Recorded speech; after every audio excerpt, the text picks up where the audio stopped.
नमस्ते, प्रणाम, हर हर महादेव। बहन लोग तो अभी अरज करते ही थी, मगर भाइयों लोग थी सब अरज कराई, जो देश के जवान है थी आदमी भाई लोग थी का बहन से अरज कराई से सुनू सब। कैसे के आई बहनी रखिया बंधावे हो, सीमा पर चालई है लड़ाई हो, बॉर्डर पर चालई है लड़ाई हो, सुन रहा जाए मोर कालाई हो, सुन रहा जाए मोर कालाई हो।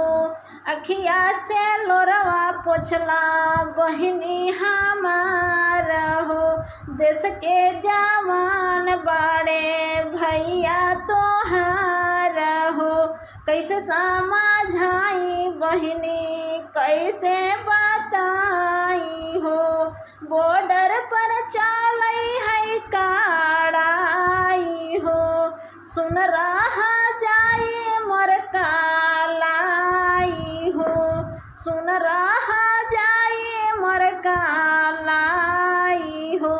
रखिया बांधावे खातिर लगल दिल में आसावा हो, चांदलियन चेहरा आवे लाई यादवा हो, कैसे के आई बहिनी रखिया बांधावे हो, सीमा